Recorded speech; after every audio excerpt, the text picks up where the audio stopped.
It's only 3 guys that won the MVP that wasn't top 10 in scoring. Steve Nash, Jokic, Dirk Nowitzki. What do those guys have in common?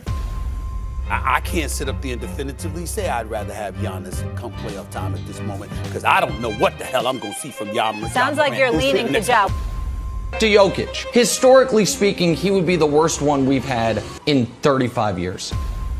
Those are the statements of actual MVP voters, and trust me, I wish I was wrong. Every year, the NBA season ends and we're left with one question. Who's going to win the MVP award? Some years it's an easy choice, other years not so much. And this time is one of those years. But the past few years have really been eye-opening on just how flawed this process is. Not just for MVP, but all awards. When you realize that there is actually no criteria for awards, and that now more than ever, narratives seem to be dominating the conversation, you're left with a lot of questions. So I want to figure out 2 things. Who's actually the MVP this season, and how can we fix this broken system? And what I found is going to shock you. What is up, dudes, that's Ballers Players? It's your boy MJ. Because none of these awards have an actual criteria, we have seen things in history that are inexplicable. Like in 2013, LeBron didn't win unanimous MVP by 1 vote, despite having a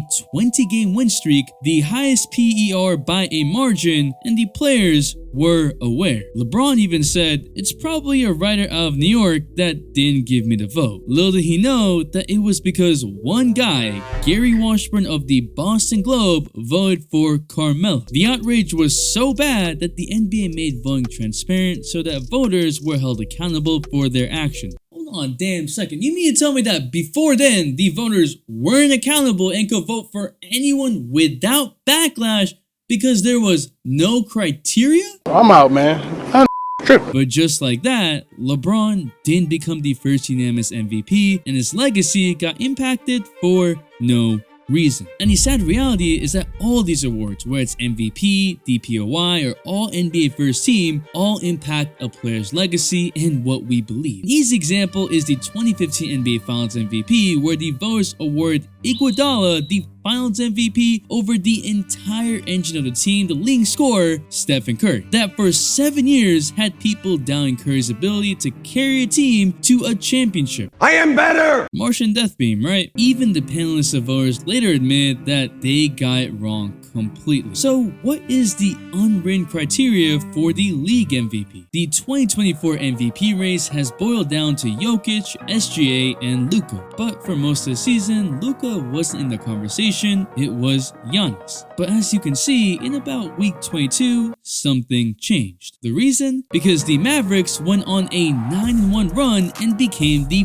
4th seed. Jokic was predominantly number 1 because the Nuggets were a number 1 seed in the tough West, and Jokic was clearly the leader, averaging a near triple-double. Being a player putting up great numbers is a prerequisite, but to be MVP, those numbers need to mean something. They need to lead to winning. You hear the phrase, best player on the best team, and we can see if this has stood across time. Here are all the MVP winners in NBA history. And here are all the MVPs under a 2 seed. Yep, just 10. 10 times in almost 70 years, meaning 80% of MVPs have been 2 seed and up. But for example, Julius Erving in 1981 was the 3rd seed despite winning 62 games, so let's go even deeper. Only 4 players have been under a 4th seed. The reason why it sometimes doesn't feel that way is because we'll hear cases for an MVP that is a 6th seed every few years. But recently, we've been hearing Russell Westbrook and Nikola Jokic, who won it, as a 6th seed. Recency bias is crazy. Now, all MVP candidates also have to play a sizable portion of games. Last year, though, was rough, where all 3 candidates would have had the lowest number of games played by an MVP in the past 30 years in a full season, but typically somewhere in the 75 to 80% range of all games played gets you to qualify. And all the candidates, thanks to the rule change we have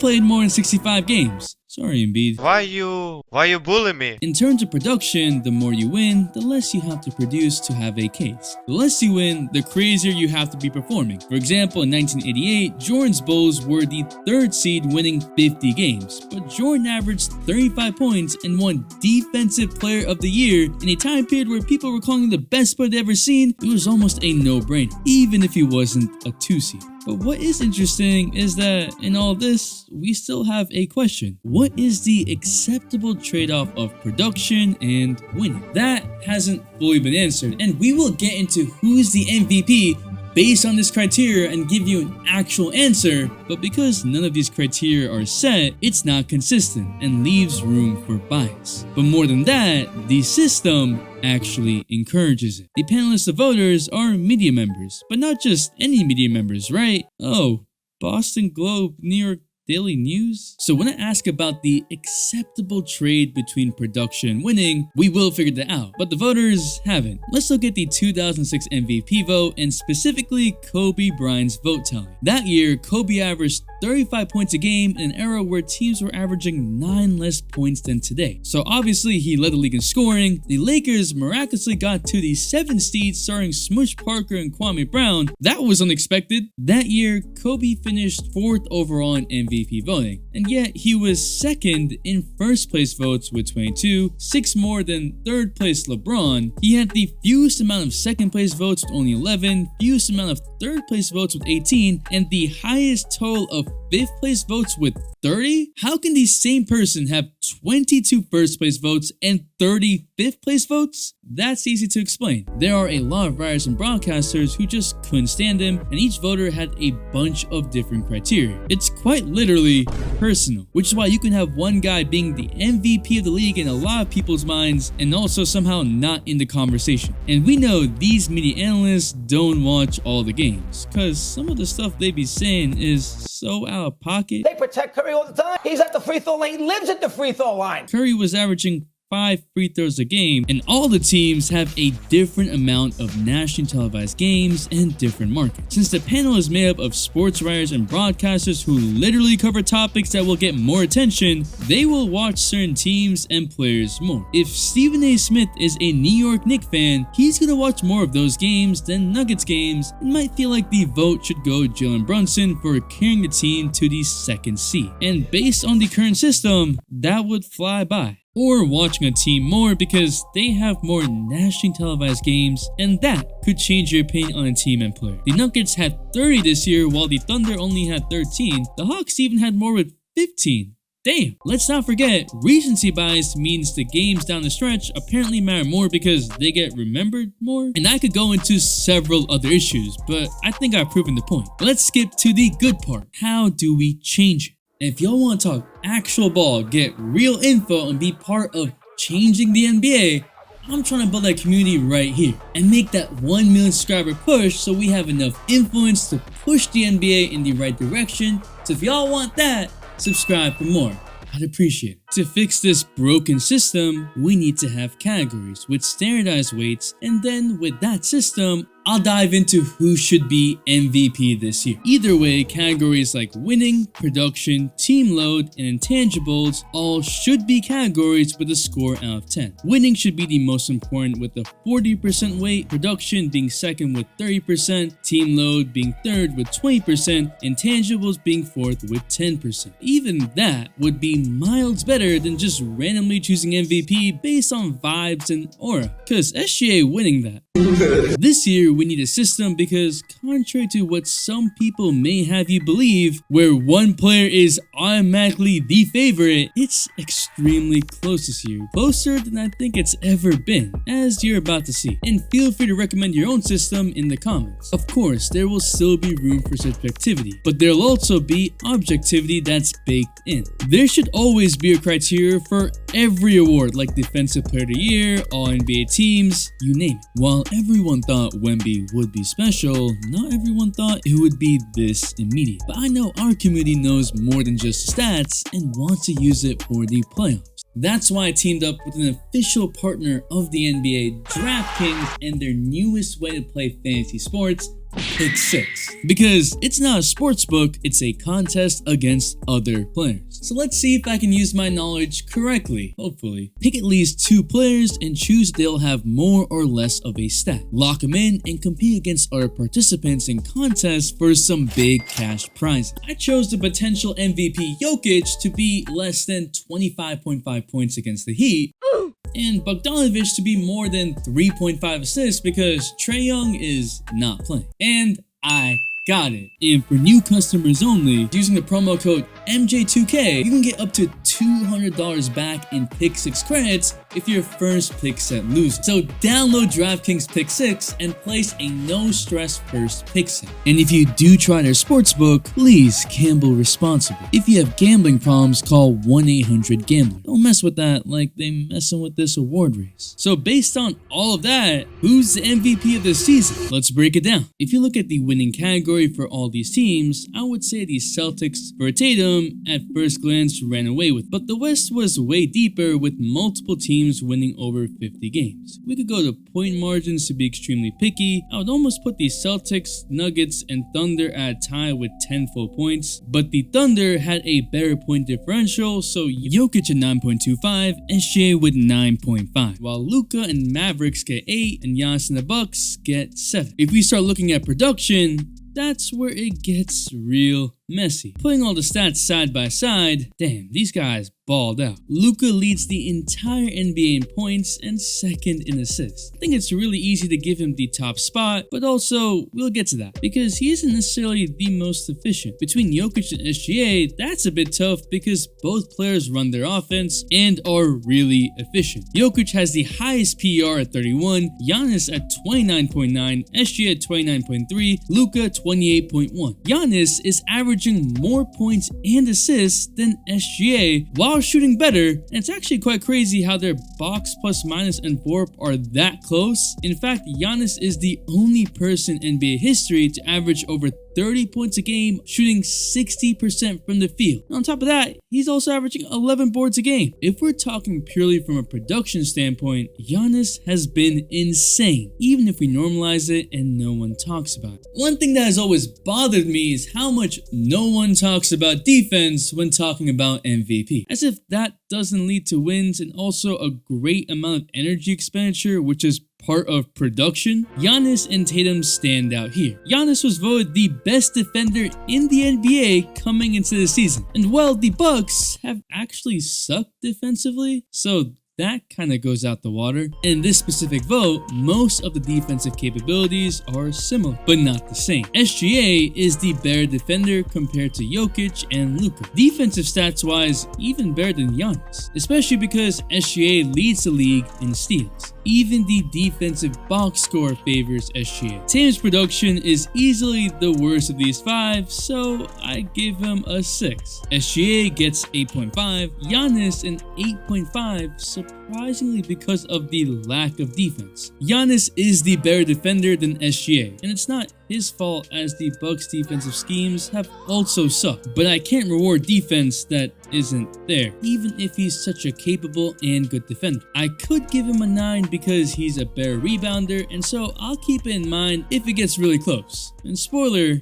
it does. Luka, while being the worst defender on this list, is so far ahead offensively, it's quite a conundrum. Jokic is also so far ahead offensively, so efficient, team doesn't do as good without him, and good enough defensively that he's at 9.5. I would give Luka a 10 as well, just for argument's sake, because that's what everyone keeps saying. Why he's the MVP. Alright, team load refers to how heavily a team relies on a particular player, and is a lot easier than the other categories. Luka is by far the heaviest load.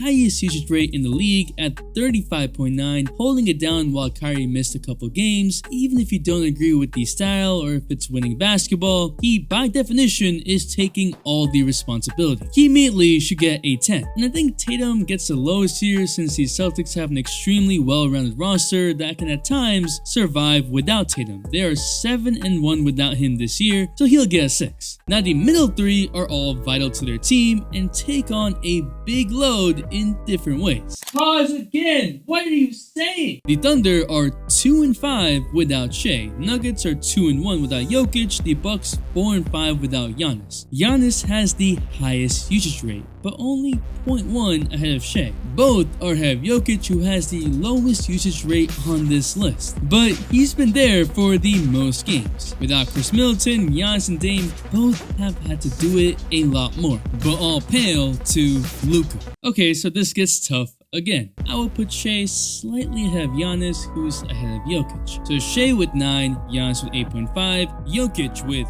8.5. Mainly because Giannis has another all-star and these other guys don't. Which leaves the final category, intangibles.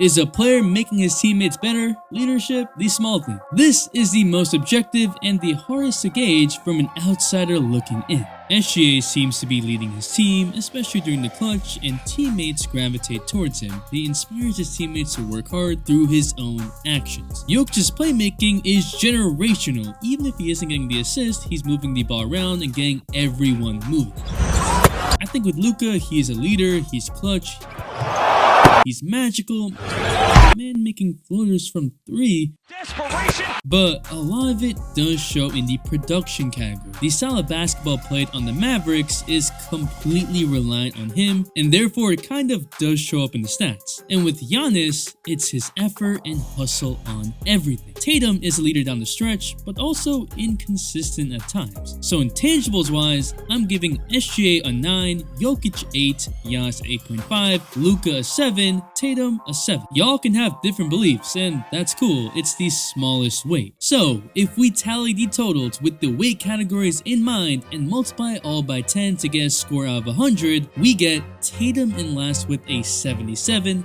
Giannis in 4th at a 79, Luka at 3rd, which some of y'all might hate, with the 89, and for first place with 90.5, a tie, SGA and Jokic.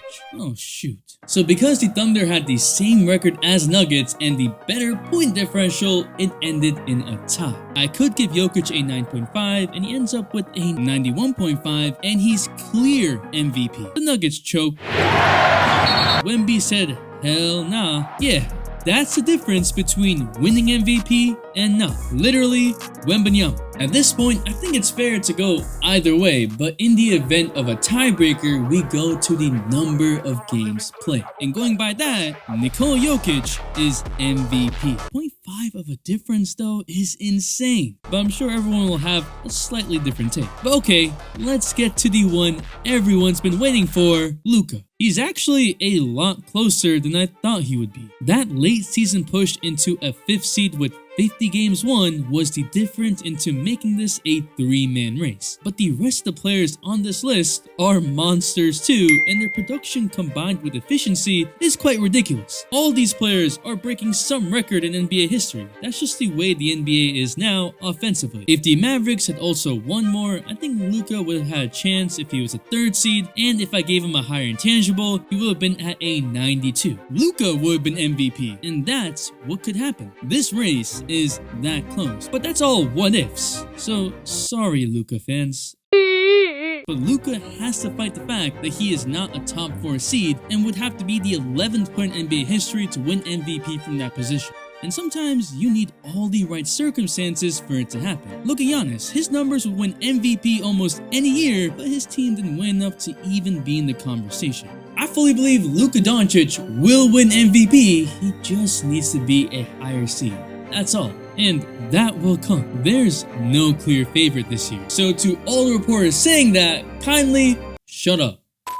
As I was doing this, I also realized Jalen Brunson would do pretty well. 8 in terms of winning, 7 in production, 9 in team load, 9 intangibles. And look, in this system, you can have different scores based on what you value in each category. It just holds you accountable and makes sure each category is actually thought of. You just can't have a BS, oh, Nikola Jokic doesn't deserve to get a 3rd MVP because he's not as good, or whatever you might say. All voters won't have the same tally or same vote. And sure, there will be some bias. That's the point of having multiple voters, so you get all perspectives. And I want to hear what y'all say on this. I'm gonna be honest, the bias in me was rooting for SGA or Luka to win MVP purely off of vibes. But that's why I wanted to be objective. Sit down and actually see who's MVP. And it's Jokic. Man is just too good. Jokic from downtown! The only notification rush out goes to my boy, Day One, Orman, whose team really had to ban the